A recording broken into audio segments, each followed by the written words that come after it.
Bonjour et bienvenue à tous, à toutes. Vous êtes bienvenus avec vos chagrins, avec vos idées toutes faites, avec vos rêves, surtout les impossibles. Vous êtes bienvenus avec vos réjouissances, vos cruautés, vos doutes et vos arrangements.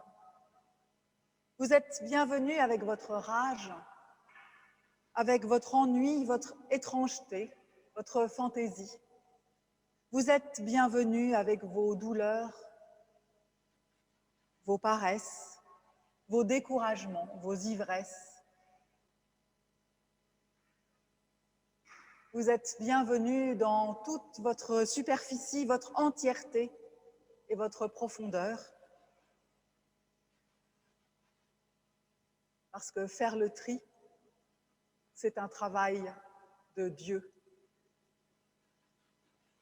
Car les choses que nous trouvons dignes en nous sont de si petite beauté comparées à la dignité de ce don par lequel Dieu nous remplit. Et ce don, le voici. Frères et sœurs, Dieu vous offre sa grâce et sa paix. Amen.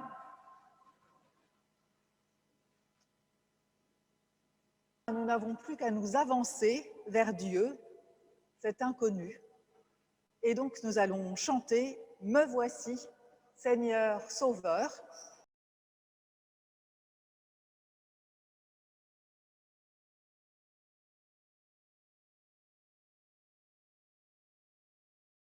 Véronique, la présidente de la communauté méthodiste qui nous conduit dans la louange avec le psaume 16. Venez. Mon Dieu, garde-moi, c'est en toi que je trouve refuge. Je dis au Seigneur, tu es mon maître souverain. Je n'ai pas de bonheur plus grand que toi. Seigneur, tu es la chance de ma vie, tu es l'héritage qui me revient, tu tiens mon avenir dans tes mains. C'est un sort qui me ravit, c'est même le plus bel héritage. Je bénis le Seigneur qui me conseille. Même la nuit, ma conscience m'avertit. Je ne perds pas de vue le Seigneur. Je ne risque pas d'être ébranlé puisqu'il est à mes côtés. C'est pourquoi j'ai le cœur plein de joie. Tout mon être est en fête. Je suis en parfaite sécurité. Tu me fais savoir quel chemin mène à la vie. On trouve une joie pleine en ta présence, un plaisir éternel près de toi. On poursuit cette louange en chantant « Heureux celui qui suit le bon chemin ».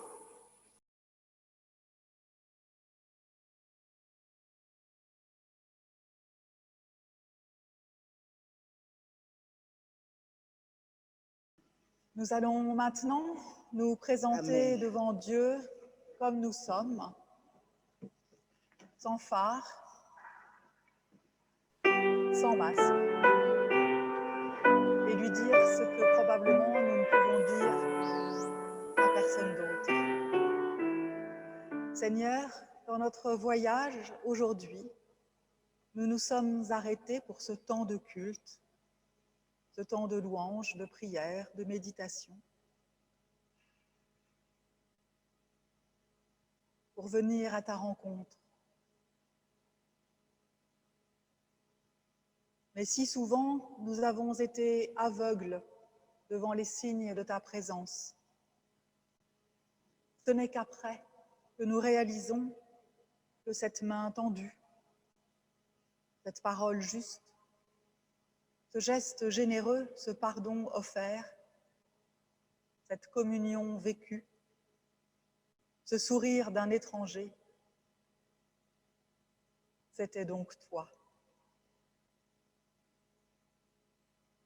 Seigneur, pardonne notre lenteur à te reconnaître et notre peur à te répondre. Alors que ton esprit éveille notre esprit à ta présence, que ce temps de culte convertisse notre regard, qu'il parle à notre cœur et nourrisse notre foi. Que la communion que nous vivons à travers ce culte dise ton corps auquel nous appartenons, ton sang versé en témoignage de la nouvelle alliance pour la multitude et le festin où tu nous attends. Amen.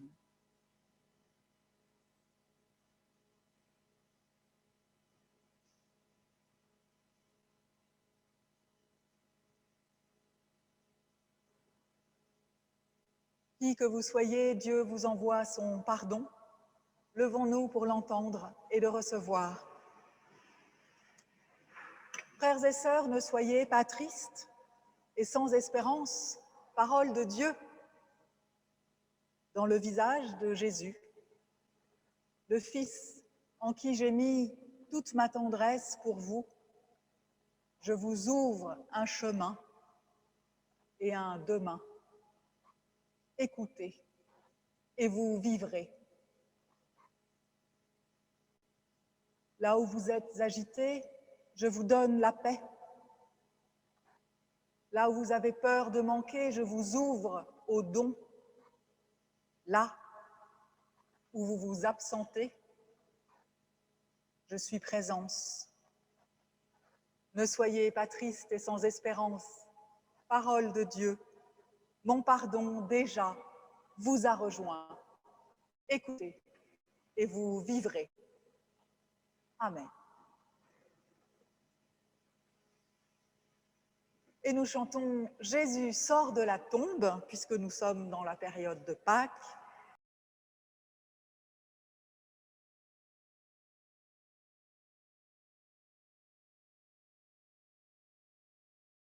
Avant d'ouvrir la Bible, nous prions. Seigneur, si tu ne viens pas toi-même ouvrir les Écritures, notre lecture sera pauvre et notre compréhension limitée. Mais si ton esprit nous éclaire, la parole fera sens, notre marche s'orientera, notre chemin se précisera.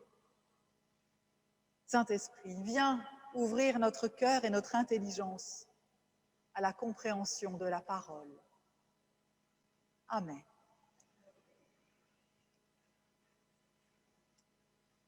Alors nous allons lire aujourd'hui le texte, l'évangile du jour un petit peu augmenté. Luc 24, les versets 13-21.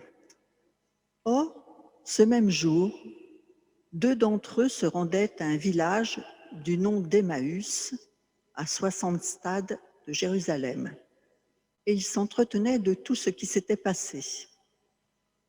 Pendant qu'ils s'entretenaient et débattaient, Jésus lui-même s'approcha et fit route avec eux, mais leurs yeux étaient empêchés de le reconnaître. Il leur dit, « Quels sont ces propos que vous échangez en marchant ?» Ils s'arrêtèrent, l'air sombre. L'un d'eux, nommé Cléopas, lui répondit, « Es-tu le seul qui, tout en séjournant à Jérusalem, ne sache pas ce qui s'y produit ces jours-ci ?» Quoi, leur dit-il. Ils lui répondirent, « Ce qui concerne Jésus le Nazaréen, qui était un prophète puissant en œuvre et en parole devant Dieu et devant tout le peuple. Comment nos grands prêtres et nos chefs l'ont livré pour qu'il soit condamné à mort et l'ont crucifié. Nous espérions que ce serait lui qui apporterait la rédemption à Israël, mais avec tout cela, c'est aujourd'hui le 3e jour depuis que ces événements se sont produits. Il est vrai que quelques femmes d'entre nous nous ont stupéfiés. Elles se sont rendues de bon matin au tombeau et n'ayant pas trouvé son corps, elles sont venues dire qu'elles avaient eu une vision d'ange qui le disait vivant. Quelques-uns de ceux qui étaient avec nous sont allés au tombeau et ils ont trouvé les choses tout comme les femmes l'avaient dit. Mais lui, ils ne l'ont pas vu. Alors il leur dit, « Que vous êtes stupides, comme votre cœur est lent à croire tout ce qu'ont dit les prophètes. Le Christ ne devait-il pas souffrir de la sorte pour entrer dans sa gloire ?» Et commençant par Moïse et par tous les prophètes, il leur fit l'interprétation de ce qui, dans toutes les Écritures, le concernait. Lorsqu'ils approchèrent du village où ils allaient, il parut vouloir aller plus loin. Mais ils le pressèrent en disant « Reste avec nous, car le soir approche, le jour est déjà sur son déclin. » Il entra pour demeurer avec eux. Une fois installé à table avec eux, il prit le pain et prononça la bénédiction. Puis il le rompit et le leur donna. Alors leurs yeux s'ouvrirent et ils le reconnurent, mais il disparut devant eux. Et ils se dirent l'un à l'autre, « Notre cœur ne brûlait-il pas en nous lorsqu'il nous parlait en chemin et nous ouvrait le sens des Écritures ?» Alors, c'est l'histoire de deux gars qui discutent de leurs problèmes en marchant. Un troisième, inconnu, les rejoint et s'enquiert du sujet de la conversation. Soudain, les deux s'arrêtent. Préoccupés, tristes, l'air sombre, sont offusqués, ne comprennent pas que l'on puisse ne pas être au courant. Tu habites à la capitale et tu ne sais pas ce qui s'est passé. Mais tu ne lis donc pas les journaux, tu n'écoutes pas la radio, tu n'utilises pas Internet ni les réseaux sociaux. Alors, nos deux hommes, à l'arrêt, font mémoire.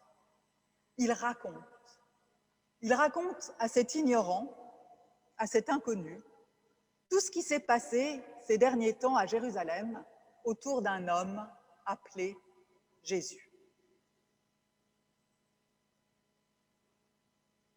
Il y a un immense désespoir dans ce récit, à la hauteur de l'immense espoir qu'ils avaient mis en lui. Ils disent « Nous espérions que ce serait lui qui apporterait la rédemption à Israël. » Mais voilà, aujourd'hui c'est le 3e jour et rien ne s'est passé. Il n'est pas revenu. Nous ne l'avons pas vu. Rien ne va donc changer. C'est retour à la case départ. Alors 3 jours, entre vendredi et dimanche, ça fait 3 jours parce que les Hébreux ont une façon de compter que l'on dit inclusive. Entre le vendredi et le dimanche, ils comptent 3 jours, vendredi, samedi et dimanche. C'est d'ailleurs toujours comme ça que l'on compte de nos jours en hébreu moderne. Alors les deux hommes poursuivent. Pour être tout à fait honnête, il faut bien dire que les femmes ont raconté une histoire à dormir debout et qui a beaucoup déçu les deux hommes. Les femmes ont dit que le tombeau était vide et que d'après des anges apparus dans une vision, Jésus était vivant. Alors oui, ils ont vérifié, le tombeau est vide.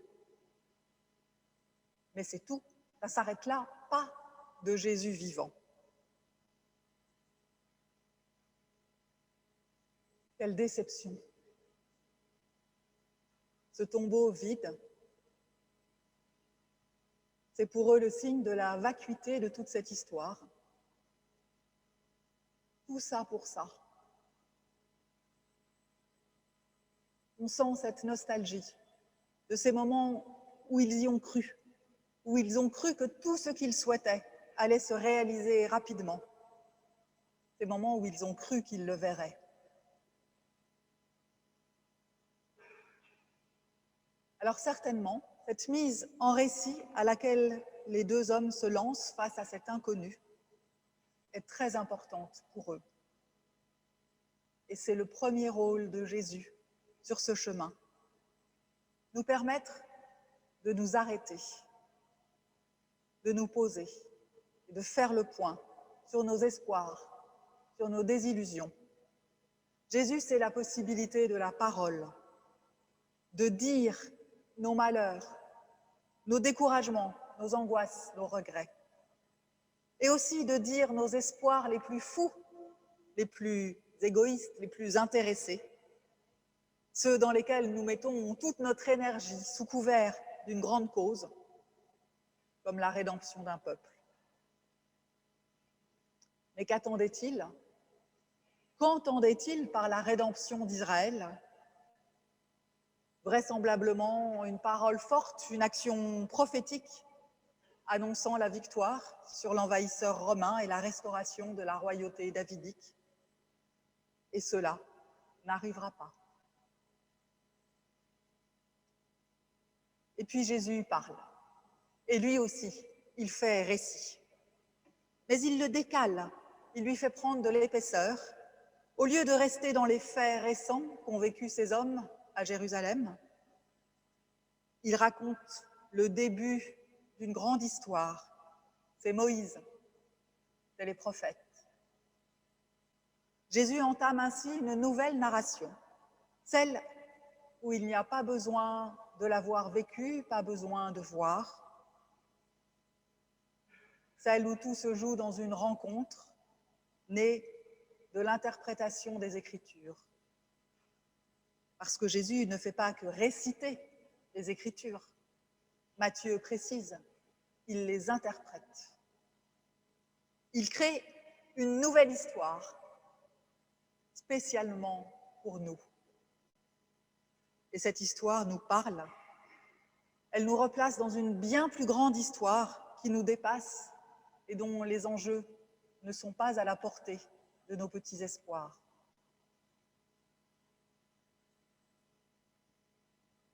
Un nouveau sens surgit dans cette confluence d'itinéraires. Jésus, doucement, subrepticement, alors que personne ne s'y attendait, s'approche et fait route avec nous, presque à notre insu. En tout cas, ce rapprochement ne se fait pas à notre initiative. Et il passe au début par une épreuve, celle que nous avons vue, où il faut mettre tout à plat, se débarrasser des espoirs et des déceptions qui nous freinent et nous aveuglent. Et puis, avancer vers cette évidence que, eh bien non, jamais nous ne pourrons voir Jésus. En tout cas, pas avec nos yeux, comme nous voyons notre voisin ou notre voisine. Cette évidence que jamais ce que nous souhaitons n'arrivera.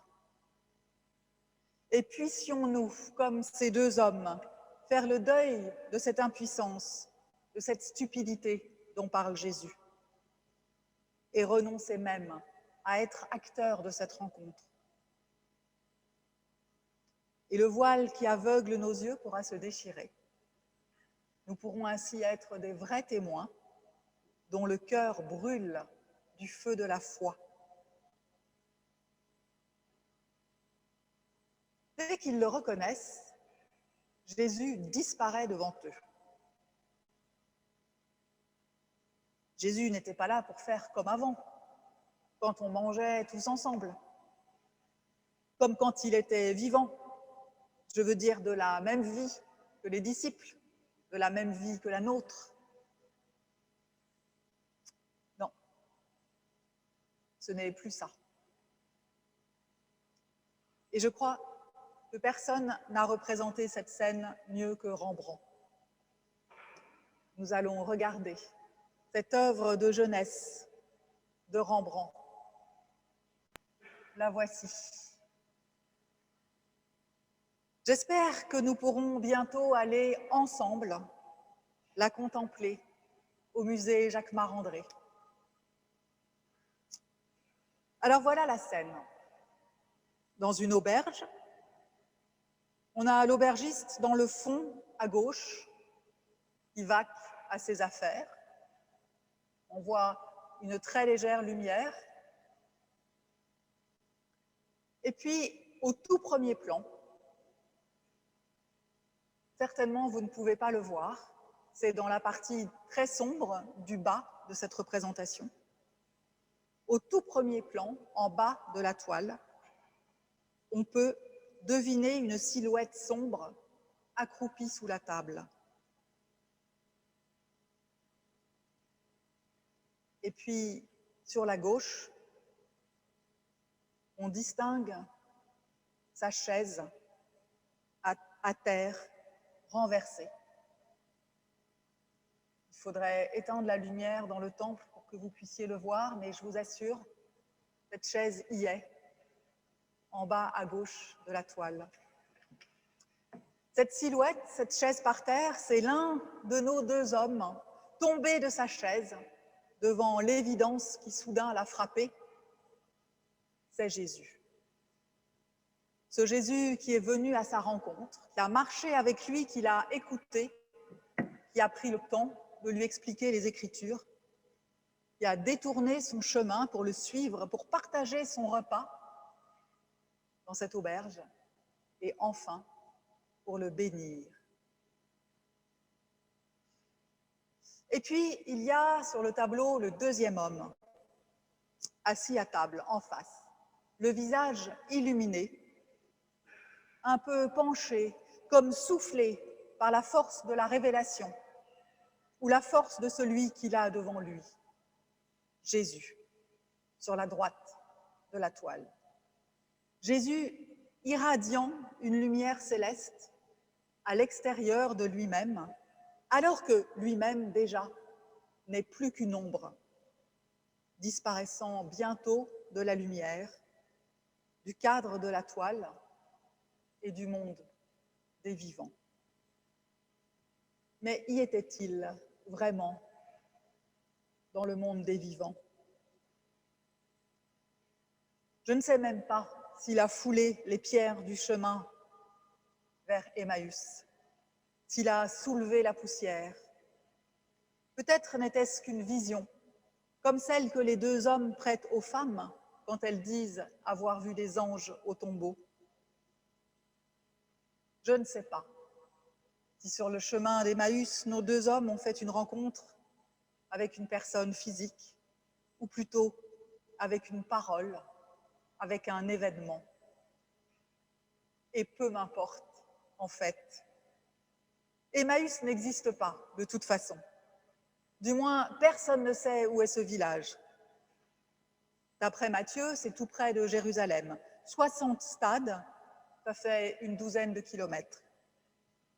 Mais certains manuscrits indiquent 160 stades, donc une trentaine de kilomètres. De toute façon, aucun village dans les environs de Jérusalem ne porte le souvenir de ce nom, même si des hypothèses sont proposées.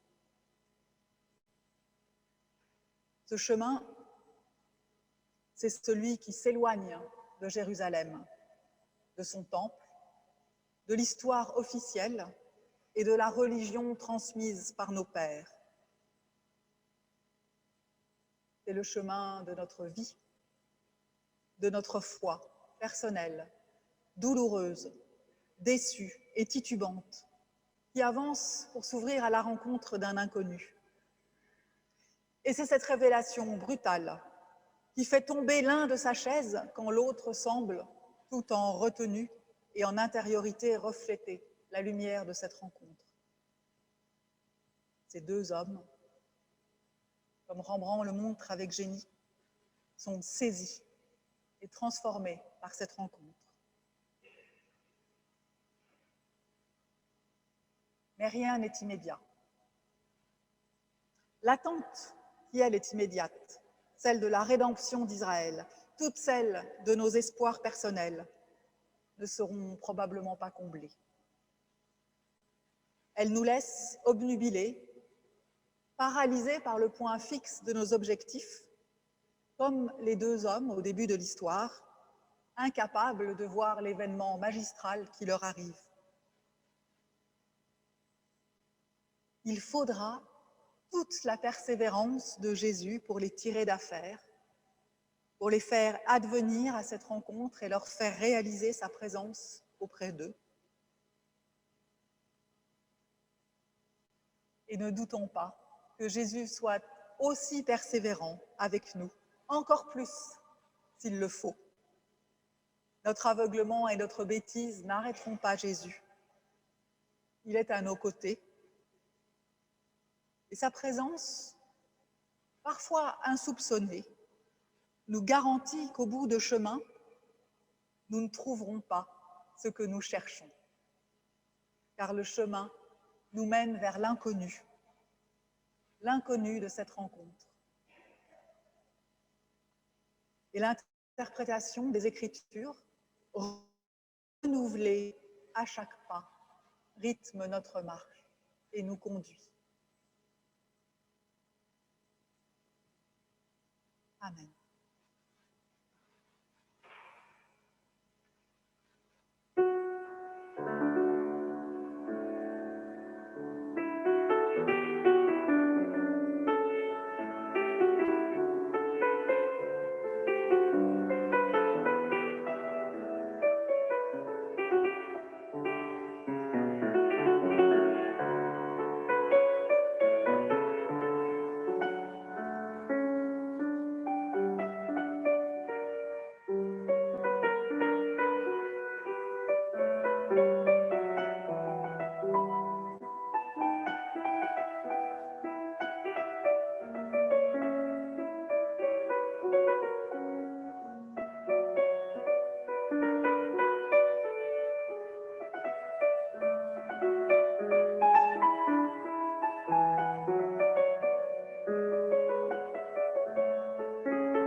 Nous allons maintenant faire silence et nous unir dans la prière d'intercession.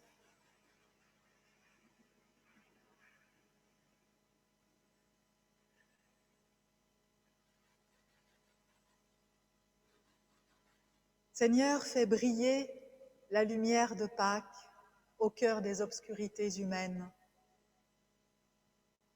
Donne à tes enfants qui peuplent cette terre une infime parcelle de ta sagesse, un seul rayon de ta joie, et ils pourront marcher dans l'espérance. Que le désir de paix soit sincère et profond chez tous tes enfants. Que le courage ne soit jamais brisé par l'impuissance. Et que le partage soit une vraie réalité.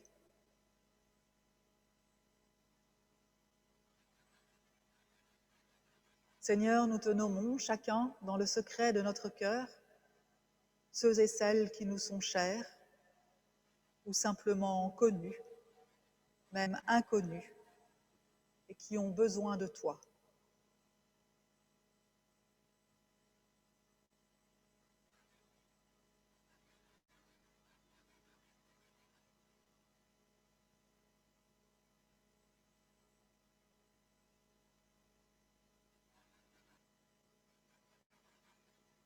En cette joie solennelle et intime, initiée à Pâques, redonne à nos vies un goût de résurrection, non seulement pour nous-mêmes, mais afin que nous puissions tous et toutes témoigner de ton amour et de ton choix irréductible pour la vie. Et tous ensemble, unis à tous nos frères chrétiens, nous pouvons te dire, notre Père, qui es aux cieux, que ton nom soit sanctifié, que ton règne vienne, que ta volonté soit faite sur la terre comme au ciel. Donne-nous aujourd'hui notre pain de ce jour. Pardonne-nous nos offenses, comme nous pardonnons aussi à ceux qui nous ont offensés. Ne nous laisse pas entrer en tentation, mais délivre-nous du mal, car c'est à toi qu'appartiennent le règne, la puissance et la gloire pour les siècles des siècles. Amen. Levons-nous pour recevoir la bénédiction de la part de Dieu.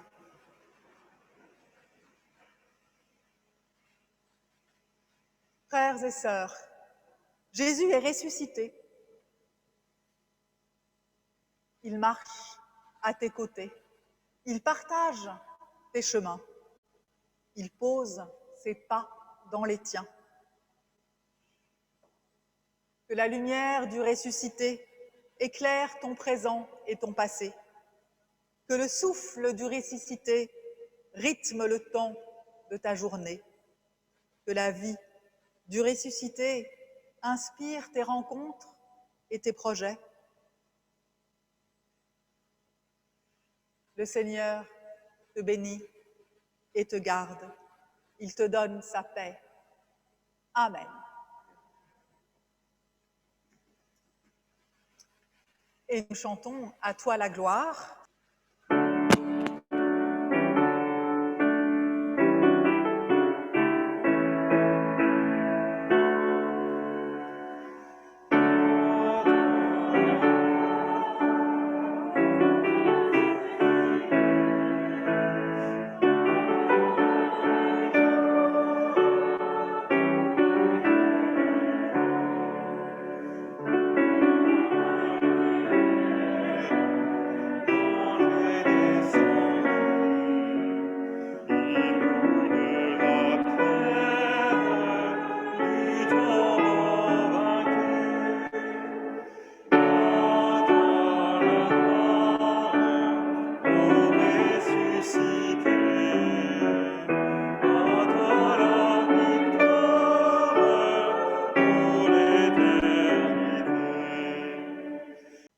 Merci à vous tous. Bon dimanche, bonne semaine. À très bientôt.